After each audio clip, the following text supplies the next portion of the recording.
Olá, pessoal! Hoje a gente vai trabalhar a unidade 2, o nosso encontro 7 ou a sessão 7 desta unidade, tá bom? E hoje a gente vai falar de quê? Continuando o nosso assunto, né, sobre saliva, a gente vai falar do fluxo salivar ou da importância desse fluxo salivar e da capacidade de tamponamento da saliva.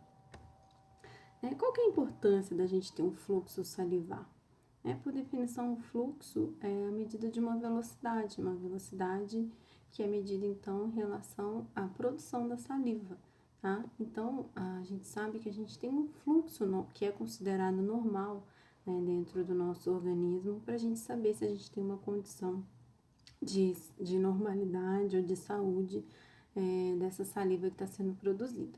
Então, a importância da gente saber sobre o fluxo salivar é de saber se as funções que estão associadas à saliva serão, então, permanecidas com esse fluxo que a gente tem, tá? Lembrando que a saliva forma, né, esse filme protetor, uma película em região todas dos dentes e da mucosa, e além de proteger, ela vai lubrificar toda a nossa boca, né? E dentro dessa secreção salivar, nós temos inúmeras outras funções, como de defesa contra bactérias, como de regulação do pH, né? Que é seu efeito de tamponamento, que é o que a gente vai falar um pouquinho mais pra frente. E também a gente tem essa função de lubrificação, que é super importante. A importância, então, da gente manter esse fluxo salivar é de que a gente vai conseguir, então, diluir ou eliminar substâncias que são introduzidas na capacidade oral ou bucal. A gente vai manter um fluxo constante para a gente ter essas funções sendo exercidas, né? Com isso, né, dependendo do fluxo salivar, a gente vai determinar a velocidade, por exemplo, com que a sacarose e ácidos são eliminados da cavidade oral. Porque lembrando mais uma vez que esses ácidos são produzidos e são provenientes do metabolismo bacteriano, tá? A gente sabe que em meio ácido, né, eu já falei isso para vocês, o nosso dente, ele vai sofrer uma desmineralização, que é o que está representado aqui quimicamente, tá? Aqui seria a fórmula do esmalte, que é o hidroxiapatita, que em meio ácido, né, em meio muito ácido do meio, a gente vai ter a dissolução química desse composto, tá? Lembrando que se a gente tem um fluxo salivar constante, esses minerais, eles estão presentes também na saliva, de forma que essa reação, ela sempre fique deslocada no sentido de quê? De formação desse composto e não de dissociação, tá? Mas para a gente ter isso aqui sendo favorecido, a formação desse composto, a gente tem que ter, né, esses íons em alta concentração, né? Ou seja, num fluxo adequado, que é o fluxo salivar, tá? Então, por isso que a gente tem que ter esse fluxo salivar constante, né? Não é uma das funções é de manter essa remineralização do nosso dente. Em regiões de cavidade bucal, né, principalmente onde a limpeza é rápida e menor quantidade de sacarose, que é o açúcar, que é introduzido através da alimentação, ele estará disponível para difundir e formar o biofilme dental. E menos ácido será essa reação. E menos fluxo salivar a gente vai ter que ter para poder manter esse fluxo de íons adequado. Então, mostrando aqui mais uma vez, esse fluxo salivar é dependente diretamente, né, do meio que está localizado essa região do dente, onde a gente vai ter a presença desse fluxo constante, tá? Regiões, por exemplo, onde a gente tem profundidade de sulcos, né, no dente, onde principalmente é mais difícil de chegar esse banho de saliva, esse fluxo salivar, a gente tem essa velocidade, né, um pouco que a gente fala até diminuída, tá? Por ser regiões de difícil chegar esse fluxo salivar. Por isso a gente vai ter que ter um controle biológico e mecânico aqui mais eficiente, para que bactérias não se acumulem nessa região. Por isso a gente pode notar que regiões de fundo do dente, elas são mais, estão mais são mais fáceis, né? Regiões mais disponíveis para que a bactéria possa se desenvolver. E isso está ligado diretamente com a importância do fluxo salivar, tá? O fluxo, né, a quantidade de saliva que está sendo produzida, ela pode ser estimulada ou não estimulada. Isso a gente já falou um pouco com vocês durante a aula, né, do encontro 5.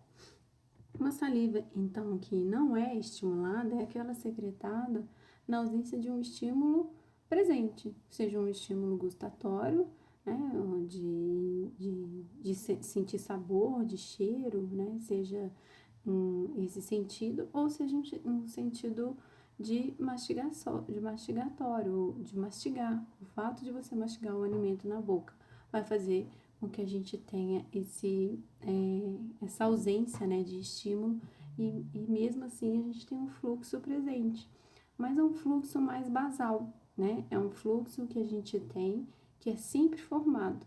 Então, quando a gente tem uma saliva secretada sem a ausência desse estímulo prévio, né, a gente tem aquele fluxo que a gente chama de não estimulado. Ele não está sendo estimulado por nada, ele é apenas biológico, tá? E o que poderia, né, afetar esse fluxo não estimulado? Bom, vários fatores, né? Em momentos que a gente tem, um momento que é regulado, né? A gente tem um ciclo biológico, um ritmo biológico que é constante e ele se repete ao longo do dia, tá? Então, tem momentos que a gente tem uma produção um pouco maior ou uma produção um pouco menor, né? Vai depender de outros fatores químicos do nosso corpo. A gente vai ter a influência desse fluxo por alterações, às vezes, medicamentosas, como os remédios antidepressivos, né, que são depressores do sistema nervoso, eles afetam o fluxo não estimulado. Então, a pessoa tem a sensação da boca seca, assim como algumas doenças também podem interferir, né? O indivíduo diabético também tem esse fluxo não estimulado baixo, e ele tem a sensação sempre de boca seca. Assim como no período noturno, a gente tem um fluxo também diminuído. E vários outros fatores, né? Por exemplo, se você está com pouca água no seu organismo, você vai ter ali a diminuição da produção natural da saliva por até uma consequência, né, desse fato de você estar com pouca água no seu organismo. Lembrar que a saliva, a sua maior composição é de água, tá? E o fluxo salivar estimulado? Bom, para a gente ter então um fluxo estimulado, a gente precisa de um estímulo, né? Um estímulo, seja ele gustatório ou mastigatório. Gustatório que vem então, como eu falei, né? Do sabor, do cheiro, do olfato, e mastigatório que vem da mastigação, da própria mastigação, o fato de você alimentar, né? Mastigar um alimento na sua boca, tá? Essa é a diferença então para o não estimulado e para o estimulado. O que afeta diretamente o estímulo, né, a produção estimulada da saliva, é o estímulo mecânico, aquele da sensação do alimento na boca, acionando principalmente os mecanorreceptores que estão presentes no ligamento periodontal, ou seja, os receptores que estão em volta das raízes dos dentes, né, na presença desse tecido conjuntivo que a gente tem em volta do dente. O estímulo químico, seja ele de origem ácida, amarga, né, doce, salgado, qualquer estímulo então químico vai ativar os quimiorreceptores que estão presentes nas nossas papilas gustativas ou papilas linguais, região de dorso de língua, tá? Esses receptores então são ativados por esses alimentos, né, de diferentes sabores. E aí a gente tem também um estímulo para a produção de saliva, né? Sendo que o ácido ele vai sempre produzir um pouco mais de saliva do que até um estímulo, por exemplo, doce, tá? Então tem a diferença também. Mas a gente sabe que sendo de origem ácida, doce, salgada, ele vai estimular esse fluxo, então, que é decorrente de um fator pré-existente, tá? A gente tem, né, alguns trabalhos já, alguns estudos que mostram o fluxo salivar dentro de um padrão, dentro de uma normalidade, e a gente sabe que o normal, quando o fluxo não estimulado, né, a gente produz em média de 0,3 né, mililitros por minuto, tá? E o estimulado é de 1,5 mililitros mililitros por minuto. Então, há uma diferença, né? A gente tem um fluxo muito maior quando a gente está estimulando do que quando a gente não está. E isso já era esperado, né? Lembrando que uma hipossalivação, ou seja, se estou com um fluxo baixo de salivação, o número para um estímulo normal, o estímulo não, para uma saliva não estimulada é 0,1, e para uma saliva estimulada fica entre 0,7 e 0,5 e 0,7. Então, isso aqui são os parâmetros que a gente tem como base para a gente saber se a nossa saliva está alta, se está baixa, né, se está dentro do padrão de normalidade, tá?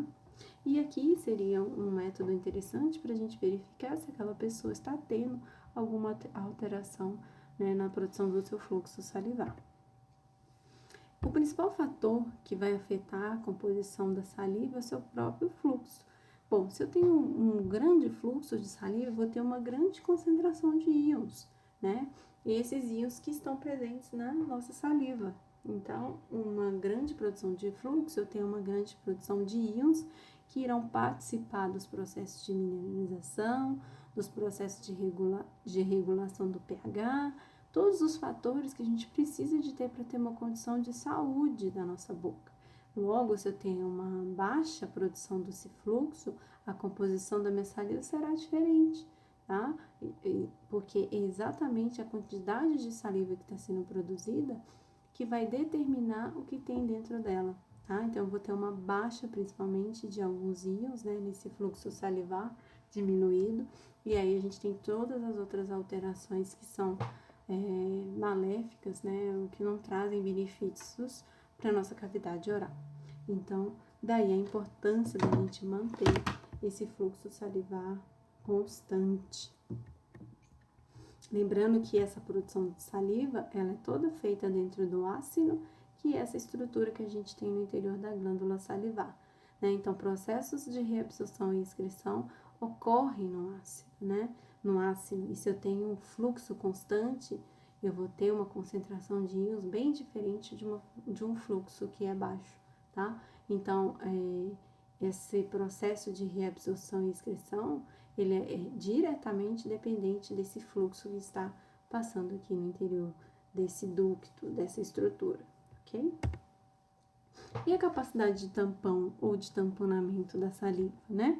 O que seria isso? Bom, nós já falamos bastante, né? Mas é a capacidade que a gente tem de regularizar ou de regular, né, o pH da boca. Porque a gente tem que ter o pH constante, neutro, em torno de 6,9 e 7. Isso a gente já falou bastante, né?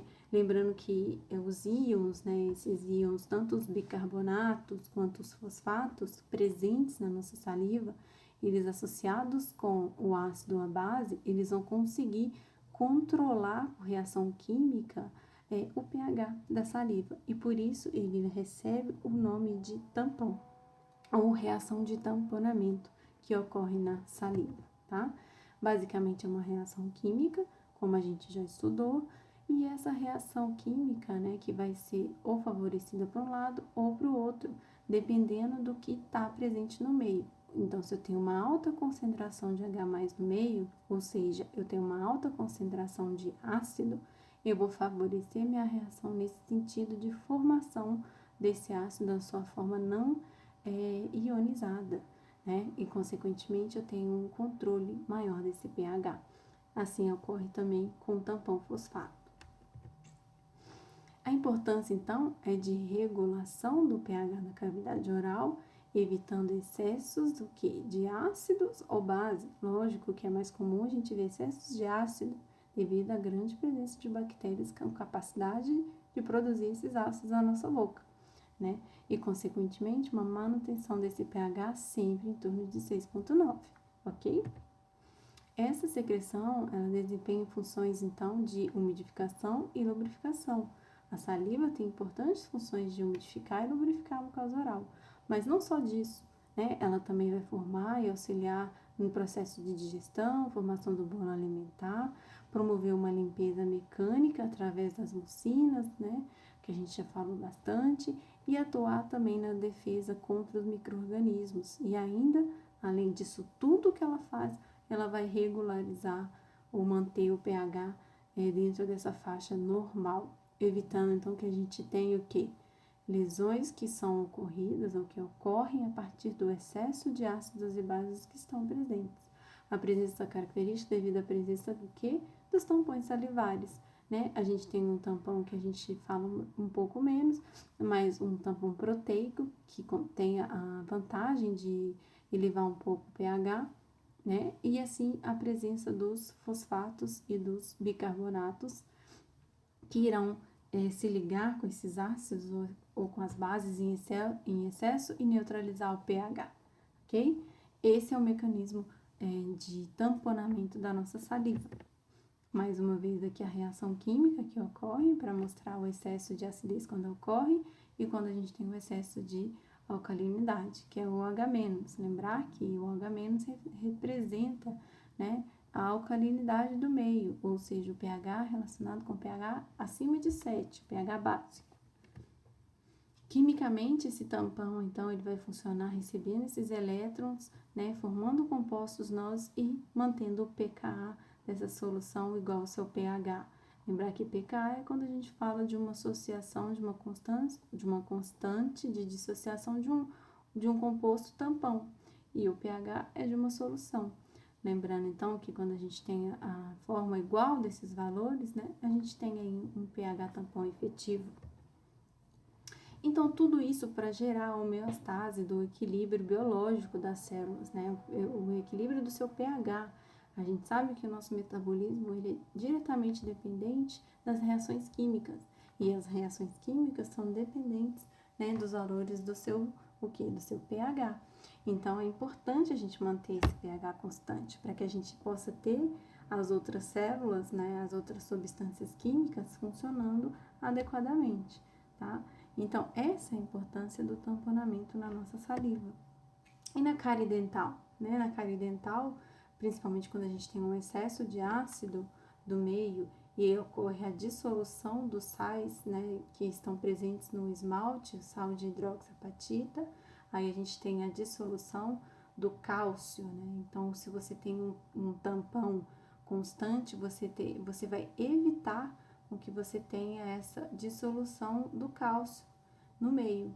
E aí a gente tem a manutenção desses íons na estrutura do esmalte, né? Evitando assim que a gente tenha esse cálcio solúvel, ok? E essa metodologia é importante para a manutenção do esmalte dentário. E por isso que agora a gente vai para a prática, assim que possível, para a gente entender na prática como que essas soluções se comportam, utilizando para isso alguns exemplos, né, dentro da nossa odontologia. Então, nós vamos para a prática agora, ok?